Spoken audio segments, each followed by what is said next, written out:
How can you not be romantic about baseball?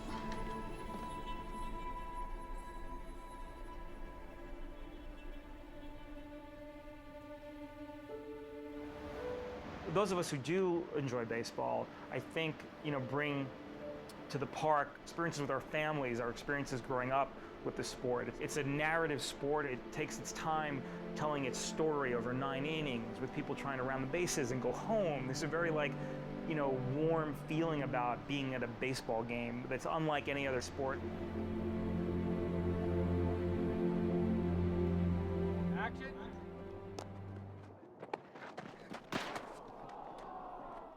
Great pains were taken in the recreation of these things to be literal about it, and that there's as little bias laid on top of it as possible, but really draws from the natural miracle of the game and what happened that season. We basically began with the archival footage, and that's what we're committing to.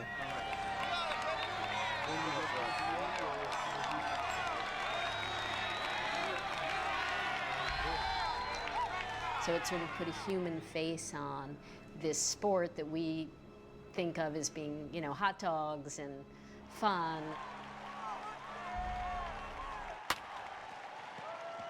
We provided thousands of hours of archival film and video of the 2002 A's season for the filmmakers.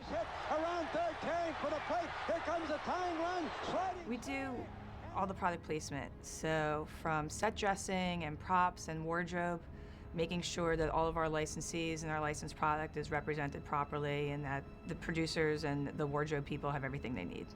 We wanted it to have the veracity of the actual story and did not want to exaggerate things for dramatic or comedic expediency, and what happened is literal. And because it's so unbelievable, you don't want to mess with it. Worked with Bennett before, and I love working with him, but the fact that it was a baseball movie, it was just, an added bonus for me. And pitch. Heads up. My ball. Hey! Jess Gonshore is one of these geniuses who very quietly can move mountains and understand the task of how to make an environment look literal, but also to conjure an atmosphere that's appropriate for whatever it is that we're doing. Action, action.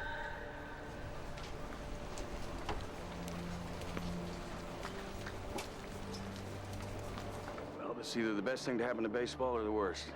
It had to be authentic because it's, a piece of history. Having the Major League Baseball and the A's on board was huge. Spent a lot of time in the Coliseum, on the field, inside the locker room, inside the weight room, inside Art's office. They were very, very open to us going and embracing that whole thing.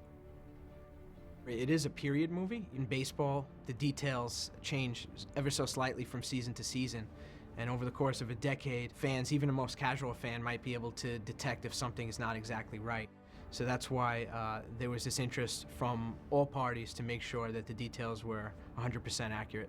One of the things that I wanted to do in this movie was have this sense of expanding and contracting. So when you're on the field, you have this thing, and then you're almost subterranean in the locker room facility, and you open it up and close it up, open it up. This is like, like breathing in a way. It's a big set. It took like about 3 months to build, paint, furnish, but the carpeting and all. Well, the fact that we even shot in Oakland at the Coliseum for 2 weeks, it just, opened up the whole world, and it really put a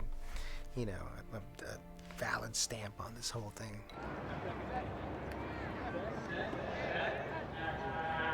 And it also gave us a few extra weeks to get the set ready, which is everything that you see in a locker room or a weight room or a training room. It's like all this set on stage, and it's all subterranean and fluorescent lit. The anchor was the locker room. It's the biggest thing in there. Sort of like established that was the anchor of the complex, and then put a hallway off here and an office off here and another room here, and just really evolved.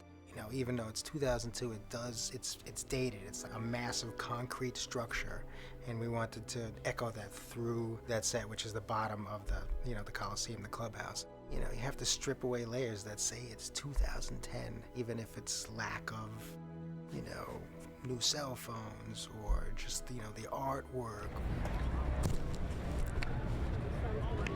Dodger Stadium is so unique, just the color of the seats, and it's in the ravine, and it's like nothing else that you've ever seen. So it's a big location to book. That's pretty much what you're up against is, changing out signage and backstops and dressing, and obviously the uniforms and the way that it's shot.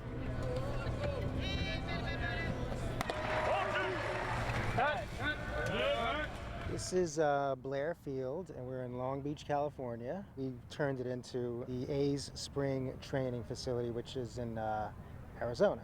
So that's what's going on here today. What I really wanted to do is simplify it, because they had a lot of crazy ads here, and I sort of thinned it out and gave it just a palette that I liked, that was just small town enough but not too cartoony, which is what these facilities are. They're for the fans that don't get to go to the big league games. They come watch spring training or minor league, things like that. So all the things are simple. We had to take down all the signage that was here and replace it with Phoenix, Arizona related things, and redo the scoreboard and turn it into the A's locker room. Okay, on the mark. Set. And action! Kasha is an artist. Her challenge on this thing is to take from the limited vocabulary and not only create a language, but tell a story with it. And I think that the costumes are probably one of the more underappreciated little triumphs of this movie. We felt generally with Bennett that as long as the film is really soaked with reality, then it gives us place to jump away from the reality, to veer off from it, and we'll create a package that will feel real.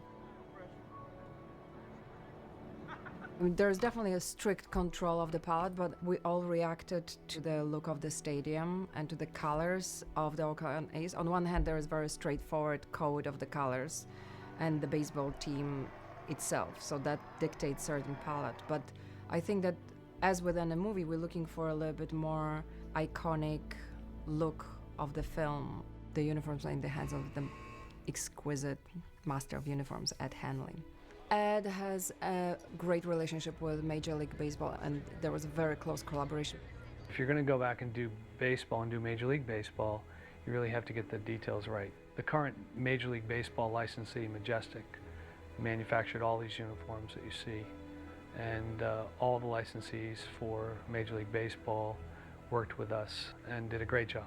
The thing that struck me the most about this film was the attention to detail and just the uniforms in general, and the amount of teams that were represented in the film. And going back to 2002, it might not seem that there were a lot of uniform changes, but there were. And so really just the wardrobe department did a tremendous job in really making sure that it was authentic to the time period. Traditionally, forever, baseball is gray is away and white is home. So that's always been the case.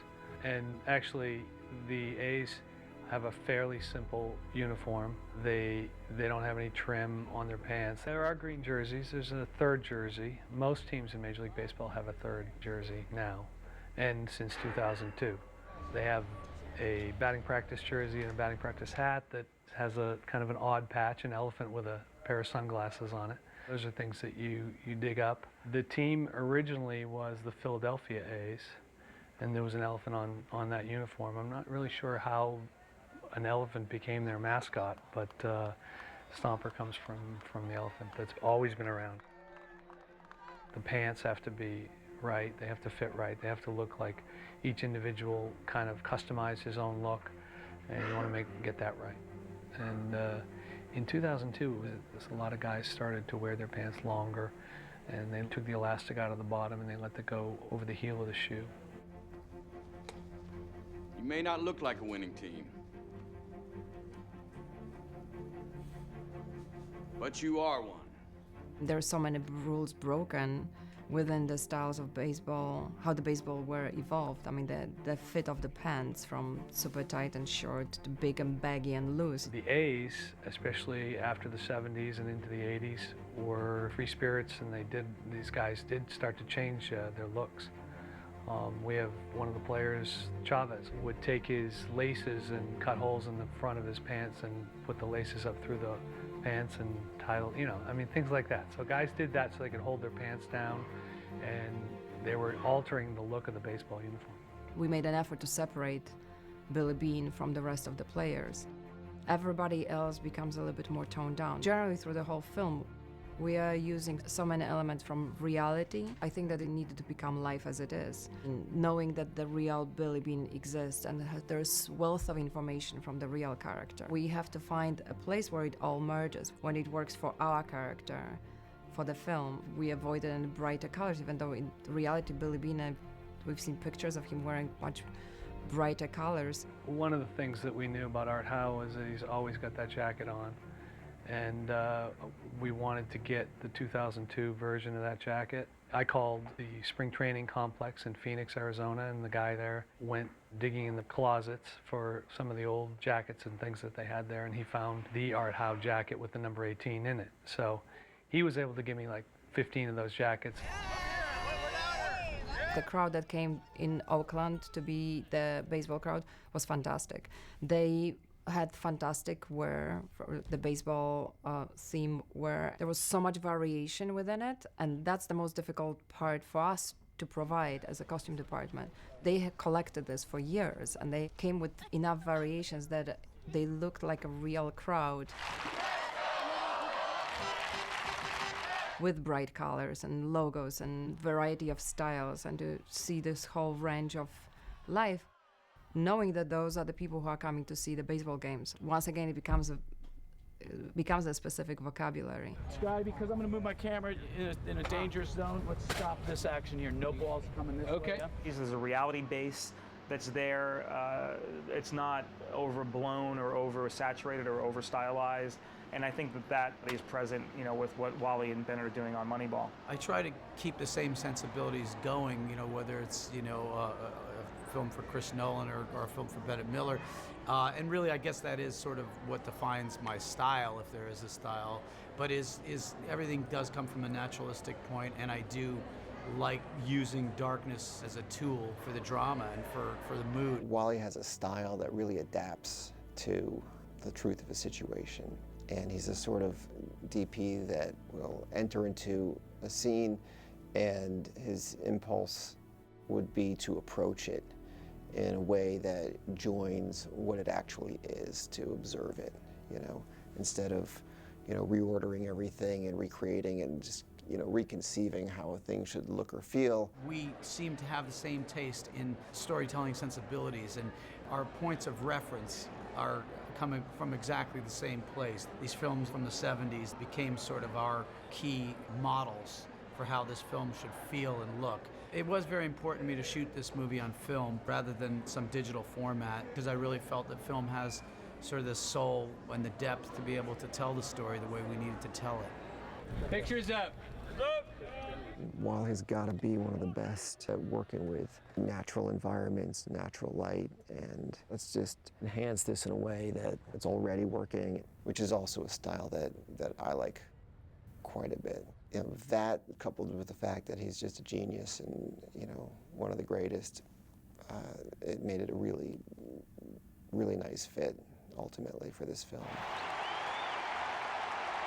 It's almost an invisible style where you just feel, that you're watching something really credible. I don't employ a lot of trickery. It's more about serving the story with the lighting and with the camera movement and deciding where the best place is to place that camera. To me, that's much more important where I put my focus than the equipment or, the stuff that I use. But in this movie, I'm also embracing the brighter environments. And the reality is, without the brighter environments, you can't have the darker environments. So it really is a balance, of what you're doing narratively and where you're taking that visually from dark to the light. Because there is an archive of broadcast, televised baseball that documents what happened. We not only drew from that to choreograph what happened on the field, but it's intercut with the footage that we shot just to reinforce and heighten the understanding that this really happened. I tried to do something different with the nighttime baseball material in that if you look out at one of these stadiums, generally all the lights in the stadium are turned on to create a very even light for the television cameras and for the viewers that are there, for the audience. In the case of what we're doing, I wanted to have a little more mood to it, and I thought it'd be more filmic if we were able to turn off a lot of the lights. So in general, I shut off about half the stadium lights. I did that very judiciously and tried to find a formula that seemed to work where I could make it more filmic and a little bit darker, but still within the reality of what baseball looks like at night. For the flashback scenes, we actually decided to not do any kind of, radical treatment to the film. There's some archival material we shot on videotape and some of our own baseball material to match archival footage. Really, the Oakland Coliseum is a character in this movie, and so the beginning of the movie, we show off, the Coliseum as a character, and we have a series of vignette shots showing this old soul, the old battleship, that's hosted so many of these games and is really kind of the home to our story. What a dump. We've figured out how to recreate the emotional authenticity. I really wanted to win here.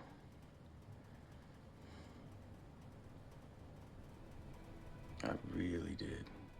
There is a respect that you have when you walk onto the Oakland Coliseum field, and you know that you're walking across the same grounds that Reggie Jackson walked across, Catfish Hunter, and these heroes, from that era. And it is very sacred ground.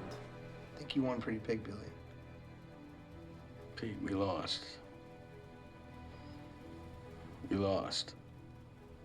It's only been a few days. You got to give yourself some time to get over it.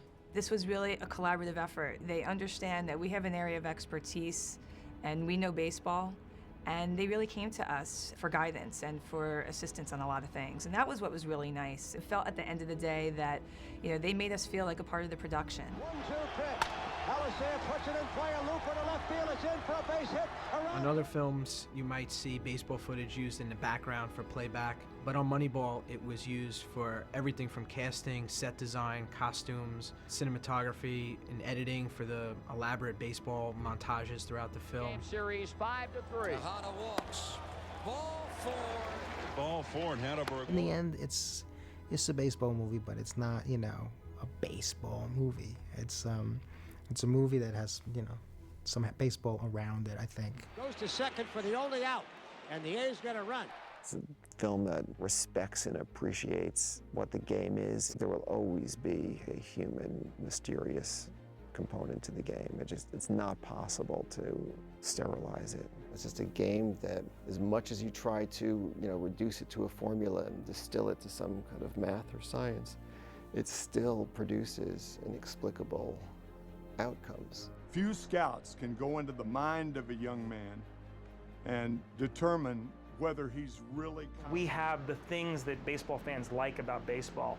The inspiring stories, the comeback stories, the crash and burn stories, but then the rising from the ashes stories. Come on, let's go! So close! There are scenes that, if we changed anything, I think we'd be accused of the worst kind of an inappropriate exaggeration. So we really stuck to it. They call it Moneyball. Moneyball. Yes, so now it's just not working out. Billy Beane has built this team. In 103 years of American League Baseball, the Athletics have accomplished what no one has